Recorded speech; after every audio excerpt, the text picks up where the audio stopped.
Avez-vous déjà imaginé vivre jusqu'à 100 ans, mais avec une énergie et une vitalité que beaucoup perdent bien avant? Et si je vous disais que certaines habitudes simples pouvaient vous ajouter des décennies de vie saine et joyeuse? Ne fermons pas les yeux sur ce secret caché. Restez avec moi, la vérité va vous choquer. Avez-vous déjà imaginé ce que cela signifierait pour vous de ne pas seulement vivre longtemps, mais de vivre véritablement pleinement, jusqu'à 100 ans, tout en restant en bonne santé et actif? Que diriez-vous si je vous disais qu'il existe 5 habitudes simples que vous pouvez adopter dès aujourd'hui pour non seulement atteindre cette longévité, mais aussi pour la remplir de sens, de vitalité et de joie? Je vous parle ici de quelque chose de plus que d'une simple question de chiffres. Il ne s'agit pas simplement de calculer les années qui passent, mais de transformer ces années en une véritable expérience de vie. Parce que vous voyez, le temps n'attend personne. Les années passent, mais ce qui fait vraiment la différence, ce sont les choix que nous faisons. Certains d'entre nous prennent les bonnes décisions, d'autres, malheureusement, ignorent des habitudes qui, sans qu'ils s'en aperçoivent, les privent de précieuses années. Imaginez un instant que vous soyez plus âgé, que vous ayez vécu toute une vie, mais qu'à 70, 80 ou même 90 ans, vous vous rendiez compte que vous avez encore toute l'énergie, la curiosité et l'amour de vivre d'un jeune adulte. C'est exactement ce que l'on observe chez les centenaires. Ces individus qui défient euh, les lois du vieillissement, non seulement par leur longévité, mais par la manière dont ils vieillissent. Il existe une étude menée par l'université de Harvard qui a suivi des milliers de personnes pendant plus de 20 ans et qui révèle une vérité choquante. Les gens qui abandonnent certaines habitudes à un âge avancé peuvent perdre jusqu'à 12 années de leur vie. Oui, 12 ans de vie qui disparaissent sans que nous ne sachions pourquoi. Mais, et c'est là où cela devient vraiment fascinant, ceux qui adoptent certaines pratiques simples et efficaces peuvent non seulement inverser cette tendance, mais ajouter des décennies de bonheur, de santé et de prospérité à leur existence. C'est pourquoi il est si crucial de découvrir ces 5 comportements surprenants que je vais vous présenter aujourd'hui. Parce que ces comportements ne sont pas seulement des idées abstraites, ce sont des principes concrets que vous pouvez commencer à appliquer dès aujourd'hui pour transformer votre santé, renforcer votre esprit et vivre une vie pleine de sens, peu importe votre âge. Restez avec moi jusqu'à la fin de cette vidéo et je vais vous dévoiler non seulement les secrets de la longévité, mais aussi les petites habitudes quotidiennes que vous pouvez adopter immédiatement pour commencer à changer votre vie. Vous pourriez bien être choqué de voir à quel point des changements simples peuvent produire des résultats spectaculaires. Mais avant de commencer, si vous aimez cette vidéo et souhaitez en voir plus sur comment améliorer votre vie, n'oubliez pas de vous abonner à la chaîne et d'activer la cloche de notification. Cela me donne l'énergie et l'inspiration pour continuer à créer des vidéos intéressantes et inspirantes pour vous. Maintenant, avant de poursuivre, j'ai une question pour vous. Selon vous, qu'est-ce qui fait la différence entre une personne qui vit jusqu'à 100 ans et une autre qui ne vit pas aussi longtemps? Est-ce une question de chance, de génétique ou de choix de vie? Réfléchissez bien à cette question. Comment avez-vous toujours imaginé vivre plus longtemps? Et ce, pas seulement en termes de chiffres, mais dans une vie pleine, remplie d'expériences riches et de santé. Partagez votre avis dans les commentaires ci-dessous en choisissant votre réponse. C'est la chance ou B, c'est le choix de vie. Je serais curieux de connaître votre opinion et qui sait, cela pourrait même vous surprendre de voir à quel point les choix de vie influencent notre longévité. Alors, restons connectés et plongeons ensemble dans cette exploration fascinante des secrets de la longévité. Il y a des moments dans la vie où l'on prend conscience que le temps n'est pas une ressource infinie.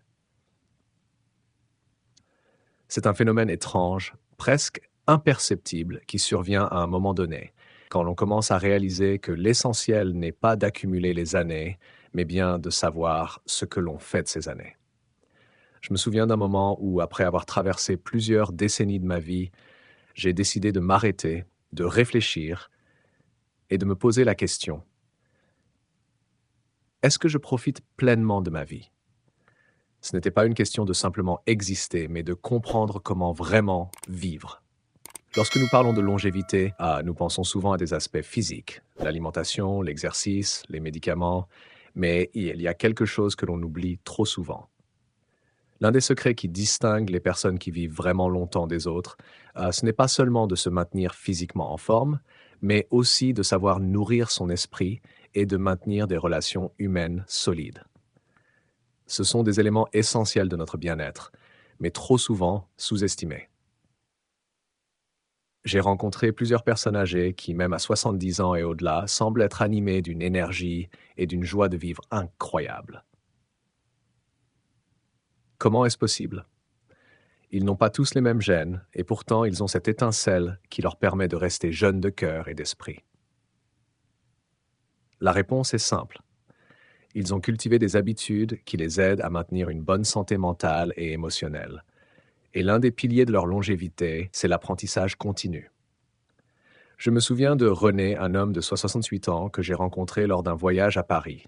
Il était retraité, mais toujours aussi passionné par les nouvelles technologies. Un jour, il m'a confié qu'il avait appris à programmer à 70 ans. À cet âge, certains auraient pu se dire que c'était trop tard pour se lancer dans un domaine aussi technique, mais René était loin de cette mentalité. Il m'a raconté qu'il avait décidé de ne pas se laisser envahir par l'ennui et la routine. Apprendre est la clé de ma vie, disait-il avec un sourire malicieux. Ce n'était pas juste une question d'apprendre pour apprendre, mais de faire en sorte que son cerveau reste actif, qu'il continue à se challenger. Son histoire m'a marqué car elle montre que, même à un âge avancé, il est possible de réinventer sa vie en apprenant de nouvelles compétences. L'apprentissage continue. Ce n'est pas simplement accumuler des informations, c'est une véritable réorganisation de notre cerveau. Chaque nouvelle compétence acquise ouvre de nouvelles voies, active des connexions neuronales que l'on pensait perdues. C'est la neuroplasticité en action. Ce n'est pas un phénomène réservé aux jeunes. La vérité, c'est que notre cerveau est comme un muscle. Plus nous l'utilisons, plus il reste fort et souple. René ne se contentait pas de suivre des tutoriels en ligne. Il a créé plusieurs petits projets, une application pour organiser son emploi du temps et une autre pour gérer ses finances personnelles. Il me disait que chaque ligne de code qu'il écrivait lui permettait de se sentir vivant, de se redécouvrir. Je ne veux pas être un vieux qui se contente de regarder la télévision toute la journée, me disait-il. Et c'est ce qui a fait toute la différence. Son esprit était constamment en éveil, toujours à la recherche de nouvelles choses à apprendre, à comprendre, à créer. René m'a prouvé que l'on ne doit jamais sous-estimer l'importance de l'apprentissage dans nos vies. Mais l'apprentissage ne se limite pas à la technologie ou aux livres. Parfois, il suffit d'ouvrir son esprit à de nouvelles expériences, à de nouvelles passions. Jacqueline, une autre amie, a commencé à apprendre à jouer du piano à 72 ans. Elle n'avait aucune notion musicale, mais elle a trouvé cette activité incroyablement enrichissante. Au début, elle était frustrée, se sentant dépassée par les touches et les notes, mais elle a persévéré, jour après jour. Aujourd'hui, Jacqueline joue des morceaux complets et prend même des cours de musique en ligne. À travers cette expérience, elle a redécouvert non seulement la beauté de la musique, mais aussi la force intérieure qu'elle n'avait jamais soupçonnée en elle. Ces exemples ne sont pas des histoires isolées, ce sont des témoignages de personnes qui ont compris que leur vie ne se terminait pas avec la retraite. Elles ont choisi de continuer à apprendre, à grandir, à se transformer. Leurs cerveaux n'ont pas cessé de se développer. C'est cela, le secret d'une vie pleine, le secret même dans la vieillesse. Les scientifiques disent que l'apprentissage continu stimule notre cerveau et permet de créer des chemins neuronaux qui nous aident à être plus agiles mentalement. C'est ce que les chercheurs appellent la neuroplasticité. Imaginez votre cerveau comme un réseau routier. Chaque fois que vous apprenez quelque chose de nouveau, vous construisez une nouvelle route, une nouvelle voie. Ces nouvelles routes permettent à votre cerveau de contourner les blocages naturels liés à l'âge. Et plus vous pratiquez, plus ces routes deviennent larges, permettant à l'information de circuler plus librement.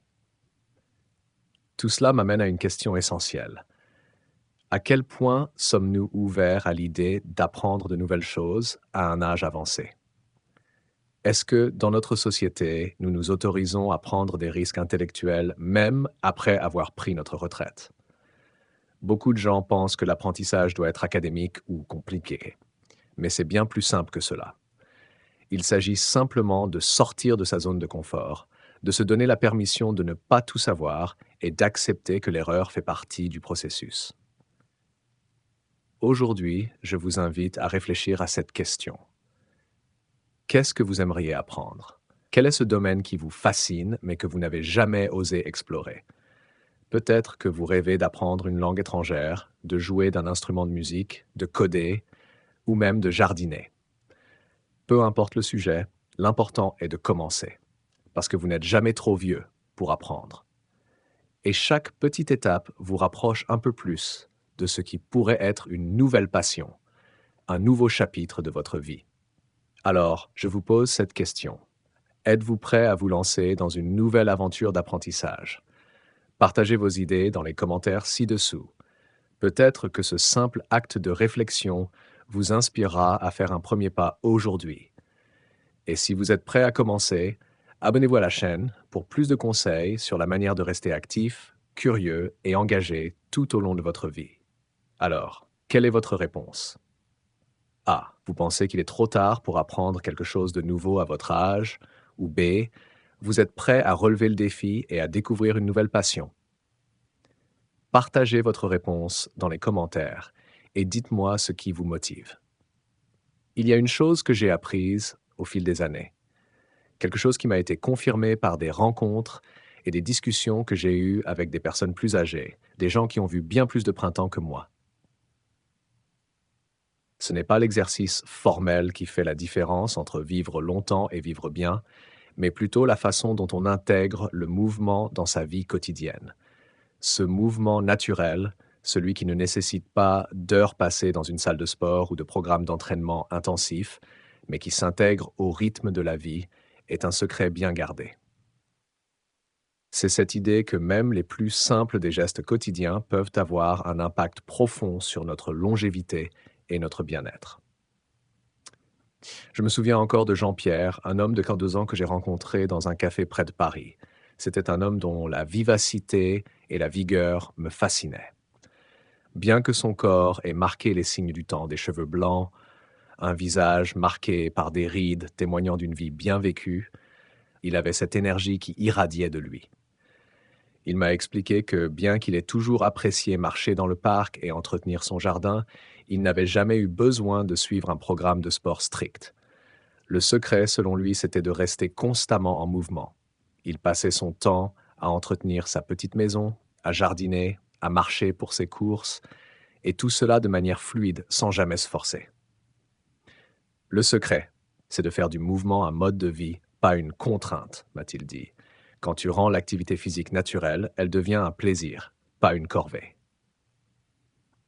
C'est en le regardant que j'ai compris que ce n'est pas l'intensité des efforts physiques qui compte, mais leur régularité et leur intégration euh, dans le quotidien.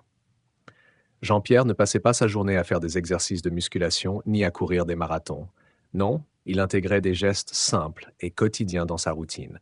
Il montait les escaliers sans hésiter. Il se rendait à pied au marché. Il taillait son jardin avec un soin particulier. Il promenait son chien chaque matin. Ces petites habitudes semblaient anodines, mais en réalité, elles jouaient un rôle essentiel dans son bien-être physique et mental. Ce que j'ai découvert, c'est que ces gestes apparemment insignifiants sont ce que les scientifiques appellent le mouvement naturel. C'est un mode de vie qui permet de rester actif sans avoir à se soumettre à des régimes stricts ou à des exercices épuisants. Le mouvement naturel permet de maintenir une activité physique régulière, ce qui est essentiel pour la santé cardiovasculaire, la souplesse et la mobilité. C'est la manière dont les centenaires vivent dans des endroits comme Sardaigne, Okinawa ou Nicoya m'a profondément marqué. Dans ces régions, les gens vivent souvent plus de 100 ans et il n'est pas rare de les voir toujours actifs, même après 90 ans. Ce qui les distingue des autres n'est pas une alimentation miraculeuse ni des secrets médicaux inaccessibles, mais simplement leur mode de vie qui est basé sur l'activité physique quotidienne. Dans ces zones bleues, le mouvement fait partie intégrante de la vie. Les gens marchent, ils jardinent, ils se déplacent à pied ou à vélo, et ils font de l'exercice en réalisant des tâches quotidiennes comme la culture des champs ou la collecte des fruits. Cela devient une partie intégrante de leur existence, de leurs habitudes de tous les jours. Je repense à Madeleine, une femme de 75 ans que j'ai rencontrée lors d'un voyage en Provence. Elle m'a confié que, bien qu'elle n'ait jamais été une grande fan d'activités physiques organisées, elle avait toujours trouvé un moyen d'intégrer le mouvement dans son quotidien. Elle se levait chaque matin pour nourrir ses animaux. Elle passait de longues heures dans son jardin, à désherber, à planter et à récolter. Je n'ai jamais eu besoin d'aller à la salle de sport. Mon jardin est mon espace d'exercice. J'ai toujours fait en sorte de bouger, même dans des activités simples comme balayer la terrasse ou cuisiner de bons repas maison. Ces gestes, aussi simples soient-ils, sont en réalité des mouvements fonctionnels qui engagent les muscles du corps et maintiennent les articulations en bonne santé. Madeleine ne le savait pas à l'époque, mais elle avait intégré un véritable programme de santé dans sa vie quotidienne. Cette approche du mouvement, que je considère comme une forme d'art de vivre, est bien plus bénéfique que l'exercice intensif sur une courte période. Il a été prouvé que les personnes qui pratiquent des activités physiques naturelles ont une meilleure circulation sanguine, un meilleur métabolisme et un système immunitaire renforcé. Les recherches montrent également que le fait d'intégrer des mouvements réguliers dans notre quotidien, comme faire des courses à pied, monter les escaliers au lieu de prendre l'ascenseur ou entretenir son jardin, a un impact direct sur notre équilibre, notre force musculaire et même notre santé mentale. Ces gestes permettent de garder notre corps en forme et notre esprit actif. Le mouvement devient une seconde nature, un état dans lequel nous pouvons vivre sans contrainte. L'une des raisons pour lesquelles ce type de mouvement est si efficace est qu'il est étroitement lié à notre environnement. Contrairement à une séance de sport qui peut sembler forcée ou contrainte, le mouvement naturel fait partie intégrante de notre quotidien. Il ne s'agit pas seulement de bouger pour bouger, mais de rendre cette activité physique agréable et utile en l'intégrant dans les tâches quotidiennes. C'est ce que j'ai appris en observant les centenaires de ces régions bleues. Ils ont trouvé un équilibre parfait entre travail et repos, entre activité physique et moments de détente. Il y a quelque chose d'extraordinaire à voir comment ces petites habitudes quotidiennes peuvent non seulement améliorer la santé, mais aussi prolonger la vie. Mais il n'est pas nécessaire de vivre dans une zone bleue pour adopter ce mode de vie. Tout le monde peut commencer aujourd'hui à introduire plus de mouvement dans sa vie. Cela commence par un choix simple: prendre les escaliers au lieu de l'ascenseur, marcher pour aller chercher le pain ou se lever régulièrement pour étirer son dos. Ces petites décisions ont un impact immense sur notre santé à long terme. L'un des plus grands avantages de cette approche est qu'elle est durable. Contrairement aux exercices de haute intensité, le mouvement naturel ne nous épuise pas. Il se fait progressivement, tout en respectant nos capacités physiques. Il peut être intégré de manière harmonieuse dans notre vie, et ce, à tout âge. À 80 ans, Jean-Pierre marche toujours jusqu'à son café préféré tous les matins, même s'il a un peu de mal à se lever. Mais il sait que ce geste simple est essentiel pour sa santé. C'est ce genre d'habitude qui fait la différence. Quand je repense à toutes ces personnes âgées que j'ai rencontrées, je réalise qu'elles n'ont pas attendu d'avoir des années de moins pour se mettre en mouvement. Elles ont compris que leur santé ne dépendait pas d'une salle de sport ou d'une obligation de faire de l'exercice, mais d'une vie où le mouvement fait partie intégrante de l'existence. Elles ont prouvé que l'on peut vieillir en restant actif, en intégrant le mouvement dans chaque geste quotidien, sans jamais se sentir contraint par des programmes d'entraînement. Alors, qu'attendez-vous pour commencer? Ajoutez du mouvement naturel à votre journée. Que ce soit en faisant une promenade, après le déjeuner, en jardiner, en prenant les escaliers au lieu de l'ascenseur, ou simplement en jouant avec vos enfants ou petits-enfants. Peu importe l'activité, ce qui compte, c'est de maintenir votre corps en mouvement. C'est ainsi que vous garderez non seulement votre corps en bonne forme, mais aussi votre esprit, et vous vous donnerez les meilleures chances de vivre longtemps et heureux.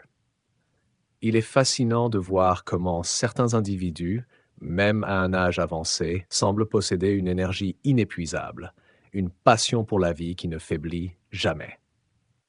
En discutant avec des centenaires, j'ai réalisé que ce qui les distingue des autres n'est pas seulement leur capacité à maintenir leur santé physique ou mentale, mais avant tout leur sens du but, leur raison de se lever chaque matin.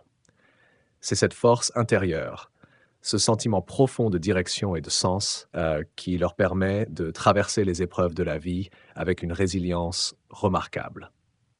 Je me souviens d'une conversation avec Jean, un homme de 90 ans, lors d'une rencontre dans un café parisien. Jean m'a parlé de sa vie, de ses passions, de ses luttes et surtout de son inébranlable sens du but. Jean avait commencé sa carrière en tant que médecin, mais après sa retraite, il s'est retrouvé à un carrefour, se demandant ce qu'il allait faire de ses journées désormais qu'il n'était plus productif dans la société. Il m'a avoué qu'au début, la transition fut difficile. Il se sentait perdu, comme si une grande partie de lui-même s'était éteinte avec la fin de sa carrière. Mais ce qui l'a sauvé, ce qui l'a poussé à se relever chaque matin, c'est un projet qui a surgi presque par hasard.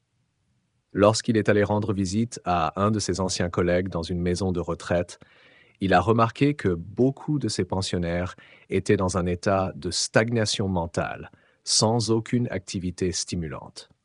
L'idée lui est alors venue: pourquoi ne pas offrir des consultations bénévoles pour les personnes âgées, les aider à retrouver un sens à leur vie et à leur bien-être mental à travers des discussions, des exercices et des activités simples. Ce projet, si humble en apparence, est devenu son moteur quotidien. À partir de ce moment, Jean se leva chaque matin avec l'envie d'aider les autres, de partager son savoir et son expérience. Ce n'était plus seulement une question de remplir le temps, mais de donner un sens à chaque moment de sa journée. Jean m'a confié que ce sentiment d'être utile, de pouvoir apporter quelque chose aux autres, l'a non seulement gardé en bonne santé, mais lui a aussi permis de maintenir une énergie qui, à son âge, était bien au-delà de la moyenne. Il disait souvent que c'est l'amour de ce que l'on fait et la conviction que l'on fait quelque chose de précieux pour les autres qui nous donne de l'énergie. Cela m'a frappé profondément. Jean ne se levait pas parce qu'il devait, mais parce qu'il savait qu'il avait un but. Il se levait pour contribuer, pour apporter quelque chose de précieux aux autres. Et ce n'était pas juste une tâche à accomplir, c'était une passion qui nourrissait son âme. À travers cette expérience, j'ai compris à quel point le sens du but est crucial pour notre longévité et notre bien-être. C'est ce qui nous pousse à continuer, même dans les moments difficiles, même lorsque le corps faiblit et que l'énergie semble s'échapper. Jean m'a montré que c'est ce but, cette raison de vivre, qui nous garde en vie, qui nous empêche de nous laisser envahir par l'ennui ou la tristesse. Je pense à Madeleine, une amie que j'ai rencontrée lors d'un voyage dans le sud de la France. Madeleine, 83 ans, a perdu son mari il y a quelques années, et au début, elle s'est retrouvée dans un état de profonde tristesse, se sentant déconnectée de la vie. Elle m'a raconté qu'au début, la perte de son mari l'avait plongée dans une sorte de torpeur. Mais ce n'était pas tant la perte qui l'a marquée, mais l'incertitude quant à ce qu'elle allait faire de ses journées désormais. Puis, à force de réflexion, Madeleine a décidé de s'engager dans un projet qui lui tenait à cœur depuis toujours: ouvrir un petit café littéraire. Elle n'avait jamais eu de temps pour cela durant sa vie active. Mais aujourd'hui, elle sentait que c'était le moment de suivre cette passion. Elle a commencé à organiser des rencontres, des discussions autour de livres, et petit à petit, son café est devenu un lieu de rassemblement pour des gens de son quartier. Ce café est devenu le centre de son monde, et il n'a pas seulement transformé sa vie, mais aussi celle des autres. Madeleine est devenue une figure de référence dans son quartier, et elle se levait chaque matin avec une énergie nouvelle, non seulement pour gérer son café, mais aussi pour inspirer les autres. Elle a découvert que son sens du but ne dépendait pas de son âge ou de ses limitations physiques, mais de sa capacité à se connecter aux autres et à leur offrir quelque chose de précieux, un espace pour échanger, pour grandir ensemble. Elle m'a dit un jour: «J'ai découvert qu'on peut toujours grandir, toujours apprendre, tant qu'on a une raison de vivre.» Et c'est exactement ce qu'elle a fait. Elle a créé quelque chose de plus grand qu'elle, quelque chose qui lui permet de continuer à avancer, de se sentir vivante même en vieillissant. L'une des plus grandes découvertes que j'ai faites à travers ces rencontres, c'est que le sens du but ne nécessite pas de grands gestes héroïques ou de carrières exceptionnelles. Il s'agit simplement de trouver une manière d'être utile, de se connecter aux autres d'une manière significative. C'est cette capacité à donner de soi-même, à nourrir ses passions et à utiliser ses compétences pour le bien des autres qui nous donne une raison de nous lever le matin. Sans ce sens du but, il est facile de se laisser emporter par le quotidien, de se sentir inutile ou invisible. Mais une fois que vous trouvez ce but, même à un âge avancé, il vous nourrit et vous donne un élan, bien plus que vous ne pourriez l'imaginer. L'exemple de Pierre, un ancien professeur de philosophie à la retraite, qui a décidé de créer un programme de mentorat pour des jeunes désavantagés, en est un autre qui m'a profondément marqué.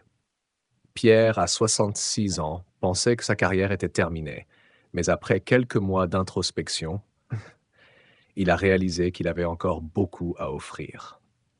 En partageant son amour de la philosophie, de la réflexion et du dialogue avec des jeunes en difficulté, il a trouvé un nouveau sens à sa vie. Il a redécouvert une passion pour l'enseignement, non pas dans une salle de classe, mais dans la relation humaine, dans l'art de guider les autres à travers les complexités de la vie. Ces histoires m'ont prouvé qu'il n'est jamais trop tard pour trouver un but dans la vie. Ce but peut être simple, il peut être lié à une passion, un engagement ou même à un projet que vous n'avez jamais eu le courage de commencer. Mais ce qui compte, c'est de commencer. Le sens du but est ce qui nous donne une direction, ce qui nous empêche de sombrer dans l'ennui ou la résignation. C'est ce qui nous permet de continuer à croître, à donner et à recevoir de la vie. C'est cette énergie, ce feu intérieur qui nous pousse à être plus que ce que nous pensions être. C'est ce qui rend la vie intéressante, quelle que soit l'étape de notre existence. Alors, quel est votre but? Qu'est-ce qui vous fait vous lever chaque matin avec l'envie de continuer à avancer? C'est cette question que nous devons tous nous poser, car trouver notre but, quel qu'il soit, est la clé d'une vie longue et pleine de sens. Il y a une vérité que j'ai apprise au fil des années et que j'ai vue se confirmer chaque jour dans ma propre vie et dans celle des autres. L'optimisme et la gratitude ne sont pas de simples attitudes positives, mais des choix profonds qui façonnent notre réalité. J'ai vu des personnes qui auraient eu toutes les raisons de se laisser abattre, traverser les épreuves de la vie avec une légèreté et une sagesse impressionnantes. Leur secret n'était ni leur richesse, ni leur chance, mais une façon de voir la vie à travers un prisme d'optimisme et de gratitude, même dans les moments les plus sombres. Sombres. Je me souviens d'une rencontre il y a quelques années, Claudine, une femme de 87 ans que j'ai croisée lors d'un séjour dans le sud de la France. Claudine n'était pas comme les autres personnes âgées que j'avais rencontrées jusque-là. Elle avait traversé la guerre, elle avait perdu son mari après une longue maladie, et pourtant, chaque fois que je la croisais, elle était pleine de vie, de lumière. J'ai demandé un jour ce qui, selon elle, était la clé de sa vitalité. Elle m'a répondu simplement: je choisis d'être heureuse, chaque jour, même quand la vie ne me le facilite pas. Cette réponse m'a frappé. Elle ne minimisait pas ses souffrances, ni celles des autres, mais elle savait quelque chose que beaucoup d'entre nous ignorent: le pouvoir de l'optimisme. Claudine m'a expliqué qu'elle avait appris très tôt à pratiquer la gratitude. Tous les matins, avant de commencer sa journée, elle écrivait dans un carnet 3 choses pour lesquelles elle était reconnaissante.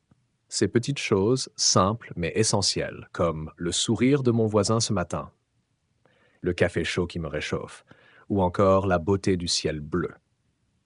Au départ, elle m'avoua que cela lui semblait un peu étrange, mais qu'avec le temps, cette pratique avait radicalement changé sa manière de voir la vie. C'est pas parce qu'on a des difficultés qu'on doit se concentrer dessus, disait-elle. Quand on choisit de se concentrer sur ce qu'on a de bon, même les pires journées deviennent supportables. Il y a quelque chose de profondément transformateur dans la pratique de la gratitude. J'ai expérimenté cela moi-même au fil des années. Nous vivons dans un monde où tout va vite, où les mauvaises nouvelles semblent dominer l'actualité, et où l'on oublie souvent de prendre une pause pour apprécier ce que l'on a. Pourtant, chaque jour, chaque instant, nous offre des raisons d'être reconnaissants.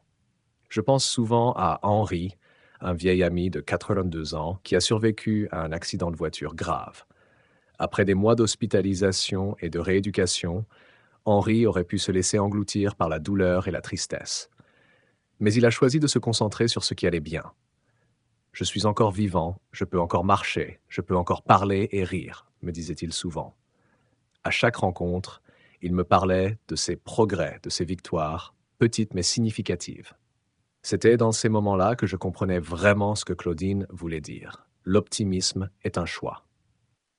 Henri m'a appris que l'optimisme n'est pas une illusion, c'est pas un déni des réalités de la vie, mais une prise de conscience des opportunités qui existent même dans les situations les plus difficiles. Il m'a raconté qu'au début, il avait eu des difficultés à accepter sa nouvelle condition, mais qu'il avait compris que se concentrer sur ses pertes ne l'aiderait en rien. Chaque jour est un cadeau, même si parfois il est difficile à déballer, disait-il en souriant. Et à force de répéter cela tous les jours, son esprit avait changé. Ce n'était plus une question de nier ses douleurs ou de masquer ses peines, mais de voir au-delà, de choisir de ne pas être défini par ses circonstances. L'optimisme, comme Henri me l'a montré, n'est pas une naïveté. C'est une force intérieure. Ce n'est pas une absence de difficulté, mais la capacité de trouver la lumière dans l'obscurité. C'est cette capacité à se relever après chaque chute, à sourire même après un échec. C'est ce que m'ont appris aussi les centenaires que j'ai rencontrés, des gens qui ont vécu des vies longues et riches, non pas parce qu'ils ont évité les épreuves, mais parce qu'ils ont appris à naviguer à travers elles avec courage et espoir. Leur sourire, leur joie de vivre étaient souvent plus forts que leur douleur physique. Cela ne signifie pas qu'ils ignoraient la souffrance, mais qu'ils ont appris à l'accepter sans se laisser dominer par elle. Je pense également à Jacques, un autre ami que j'ai eu le privilège de connaître. Jacques, à 95 ans, m'a expliqué que sa clé de longévité était simple: la capacité à voir le bon côté des choses et à remercier la vie pour tout ce qu'elle lui avait donné. Je n'ai pas eu une vie parfaite, me disait-il, mais j'ai eu une vie pleine, pleine de gens merveilleux, d'expériences incroyables, et même dans les moments difficiles, j'ai appris à être reconnaissant. Il ne se contentait pas de mendier un peu de bonheur, il le cultivait activement. Il me disait souvent que le secret de la vie était de savoir prendre chaque moment, même les plus difficiles, comme une leçon précieuse.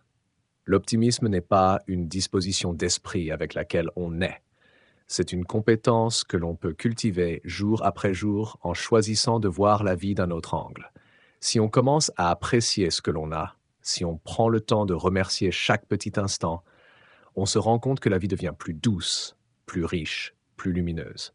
Et plus encore, cette attitude nourrit notre santé. Des études ont démontré que les personnes optimistes vivent plus longtemps, ont un système immunitaire plus fort et sont plus résilientes face aux maladies. Mais ce n'est pas qu'une question de longévité, c'est une question de qualité de vie. Alors aujourd'hui, je vous pose cette question. Qu'est-ce qui vous empêche de pratiquer la gratitude tous les jours? Qu'est-ce qui vous retient d'adopter une attitude plus positive, même face aux épreuves? Prenez un moment pour réfléchir à ce que vous avez dans votre vie qui mérite d'être apprécié.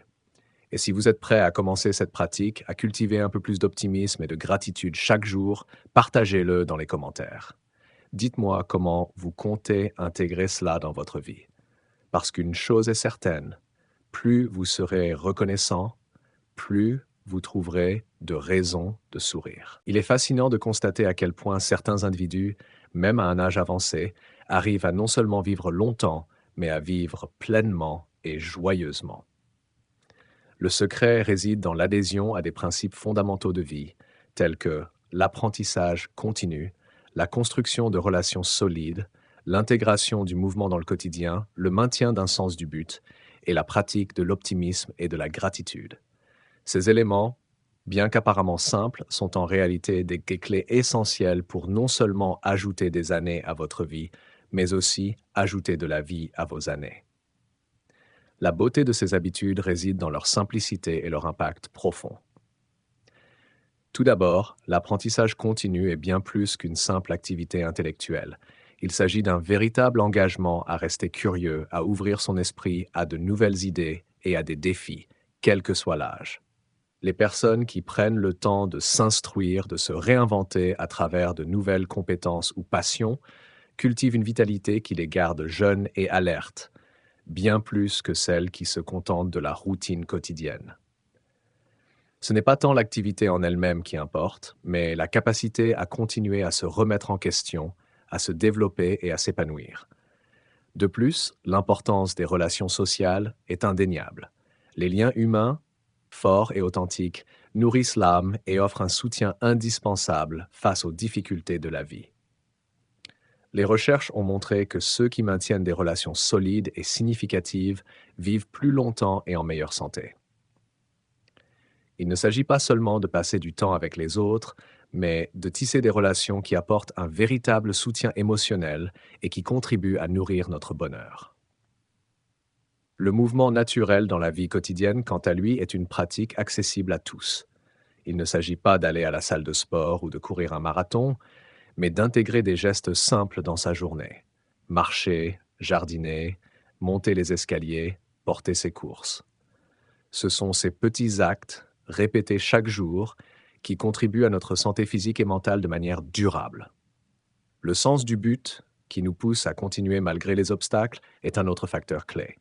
Lorsque nous avons une raison de vivre, lorsque chaque journée a une signification particulière, nous sommes plus enclins à rester actifs et à trouver des solutions face aux défis. Ce but peut être une passion, un projet ou même une volonté de contribuer à la société. Enfin, l'optimisme et la gratitude sont des forces puissantes. L'optimisme n'est pas une naïveté face aux difficultés de la vie, mais une attitude qui nous aide à naviguer dans les épreuves avec résilience. La gratitude, quant à elle, nous aide à apprécier ce que nous avons, même dans les moments difficiles, et transforme notre perception du monde. Leçon profonde à tirer. La longévité ne dépend pas uniquement de notre génétique, mais surtout de la manière dont nous vivons chaque jour. En choisissant de vivre avec intention, de nourrir notre esprit et nos relations, d'intégrer des habitudes saines et de cultiver la gratitude, nous avons le pouvoir d'ajouter des années à notre vie et de remplir chacune de ces années de sens et de bonheur. Nous avons tous en nous la capacité de changer notre manière de vivre, et il n'est jamais trop tard pour commencer. Comment appliquer cela à votre vie? Prenez un moment aujourd'hui pour réfléchir à une petite chose que vous pourriez changer dans votre quotidien pour adopter ces habitudes.